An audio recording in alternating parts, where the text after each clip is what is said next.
back to the garage. Episode 2, What's on the Table Tuesday. Let's get right into it. A couple things. One, just want to give a quick shout out to my subscribers. Those are watching and viewing the channel. I'm up to a little over 300, almost 400 subscribers. And to me, that's huge. I never thought even I would get that many. So I thank you for subscribing. I thank you guys for watching. And I really hope that you're enjoying the content that I'm putting together and that I'm putting out for you guys. So I enjoy doing it. I'm having a blast. And so hopefully you guys are enjoying it too. A couple different things I'm working on for the channel. One, I got my shop cards in. So if you're interested in a shop card, I'll spin around here and we'll go to the desk and I'll show you my shop cards. Shoot me an email, send me your address, and I'll send you out my shop card and we do a little swap with that. So I've got that going. So let's spin over to the table. Take a look at let's take a look at what a couple things I'm working on. One, this is going to be the next build. That's what I've decided. The USA 1 Bruce Larson 74 stock, pro stock car. That's going to be the next build. But I'm also working on this 3D print pulling truck. You'll notice that some places are selling it as it's called the Super Bee or something like that. I can't think of what it is. But it comes with a square body Chevy pickup. That's kind of the build, right? So I'm doing things a little bit different. And so I just printed it myself, and I'm doing a little customizing because I'm not going to use the square body on this build. A couple things. I follow NTPA pulling, and the four-wheel drive modified class. They do not use the blown big block Chevy motor that comes with the kit. They use a hemispherical head motor, kind of like a Chevy mountain motor. And there's some different manufacturers that make that motor, and I'm not going to specifically name those manufacturers, but they use a naturally aspirated hemispherical head motor. And finding one that was a file already done was a bit tricky. And so, I found one, and I've added the parts to it, done some different things to it. Now this is a 1,000 cubic inch motor, but they use a 684 cubic inch, but this is as close as I could get to. But with the cutouts and the placement, it's designed to hold the original motor, or the motor, the Chevy big block blown motor with the transmission, the way the oil pan's cut. And so it's not going to hold a standard oil pan style motor without some modifications. And I don't want to put this into a CAD program and change that. So I've done some modifications. I've taken the basis of this motor, and I've taken the theory of this motor, and I've kind of combined and created a new block. So this block and transmission now sits down in where it needs to go. And so this will now have, I've got to resize, I've got to recreate and work up the new heads, valve covers, the intake, etc. And collect all the parts I need for the front of the motor, like timing chain, water pump, things like that. So, and get those scaled down appropriately. And so we're going to go with that kind of motor. So the next thing I did is I found a 3D kit, or 3D file, of an OBS Chevy. Not necessarily the year I want it to be, but it's as close as I can get it. I really wanted the 99 to 2006 2500 series truck, but there is nobody that prints it or has created the file. So I found this one. I think it's a 98 or something like that. Long bed, standard cab, and so that's what's going to go on top of this chassis. And this is what we're going to have somewhere, something like, sort of. So we're doing, and this was a test print. I wanted to see if my scaling was correct. I have had to resize this and basically manipulate it so that it would fit. I may have to stretch just a little bit more to get the full length I need out of it. But anyway, so this is going to be modeled after actually a friend of mine's truck. He doesn't know I'm building it. He competition rate pulls for the NTPA. And so I'm hoping to have this done by Bowling Green, and so I can have it lettered up in his decals and set on the chassis and everything completed, so I can give this to him just as a model of his truck. So that's where we're going with. So that's on my table. I'm not sure if I'm going to be able to get it done because Bowling Green is at the end of August, and so we have a ways to go yet. I've still got some test printing. I've still got some cutting and some slicing and creating and things like that. So yeah, there it is. That's my next. That's kind of my in-between venture here that I have going on. So outside of that, I'll set this to the side.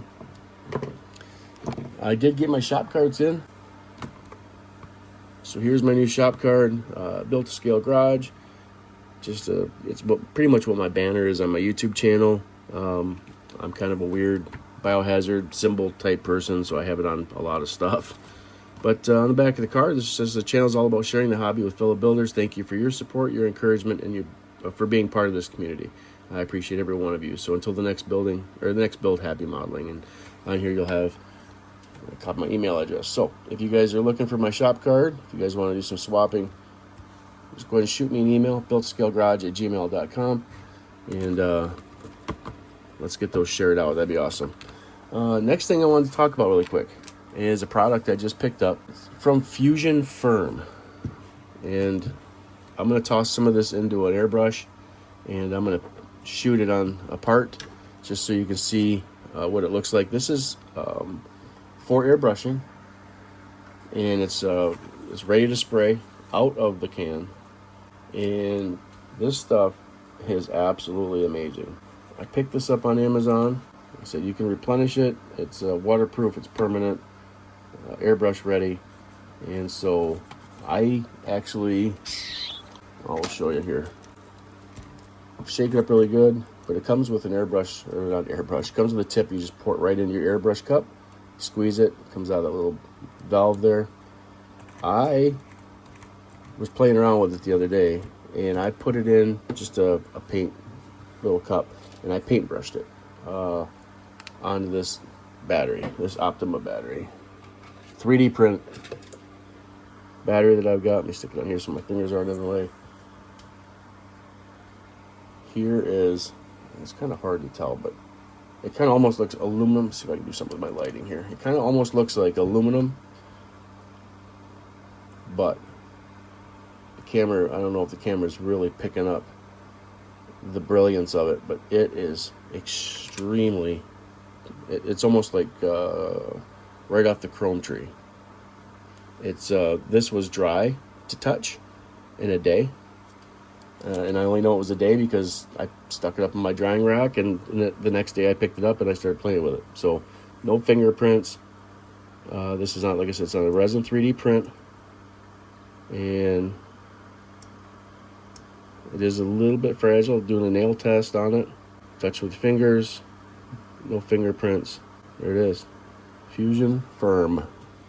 They also have this in gold, they have it in bronze, they have some different rose gold, some different colors like that. So we're gonna shoot this up, throw a little bit in my paint cup, and we'll shoot a little bit. I'll take this rim that I printed as part of my test printing, and we'll pop this out maybe, and I'll shoot that rim with the chrome, and I'll show you what it looks like. So real quick, I wanted to throw this in here too.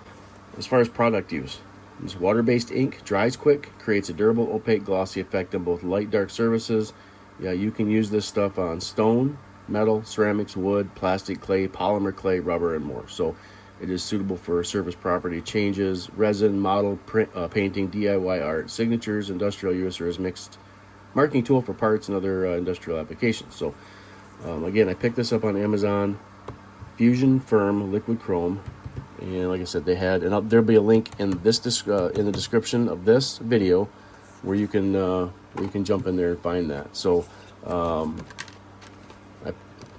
I apologize, but I ran out of spoons. So we are going to paint. I'm going to paint this piece. It's resin. I've got a black spoon, get it cleaned off. And I ran out of spoons, but I found a clear fork. So we're going to throw the paint in my airbrush. We're going to spray that with the 0.3 from Mobius. And let's see how it looks. Reach over the paint booth. All right, here's the bottle. I am not left-handed.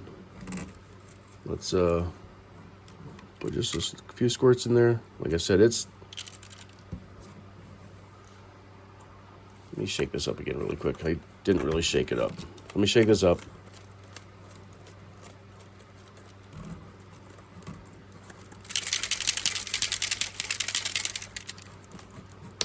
I couldn't remember if I actually shook it up off camera, so let's just do that.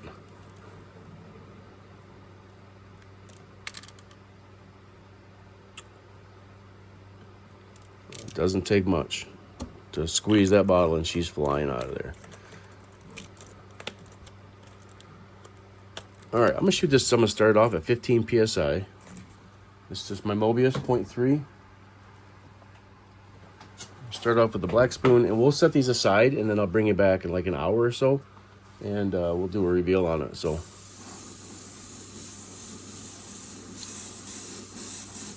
all right.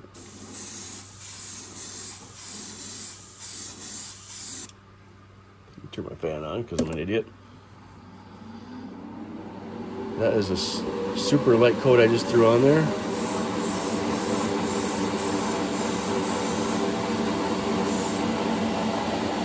Alright, so we'll set this aside. That's the black spoon. Let's bring in the clear fork.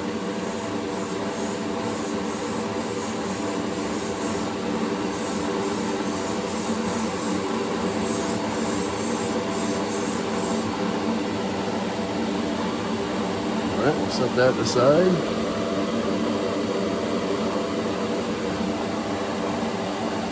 Alright, we're going to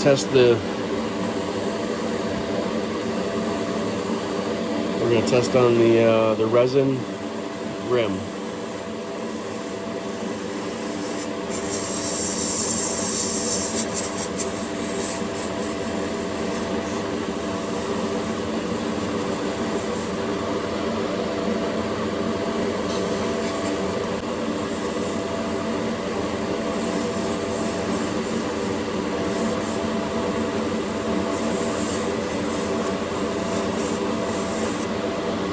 All right, we're gonna set these off to the side.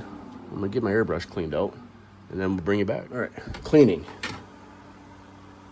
Now the product said it's water-based. I used just from my 5618 airbrush cleaner from Createx, and it kind of coagulated a little bit. So I ended up using 91% IPA. I ran that through my airbrush, and that cleaned it right out. So anyway. Fusion Firm Liquid Chrome. This stuff is pretty awesome. Playing around, it's only been literally 5 minutes at the most. I shot I just kind of sprayed it on my test body, the goat body, if you want to put it like that. So that's where I've tried some of my markers and playing around with the blood red stuff, just shooting it. But anyway, I just shot it on top of this body. Fingerprint within 5 minutes, which I would fully expect. But I mean, 5 minutes maybe. Don't mind the fingerprints. I just made those. Again, we're gonna come back here in a couple hours, so you can see. I can kind of do a touch test, but you know, if you left this on there for 24 hours, which I did with that battery, you're gonna be able to manipulate. You're gonna be able to touch it. Here's that rim. You know, so that's gonna look.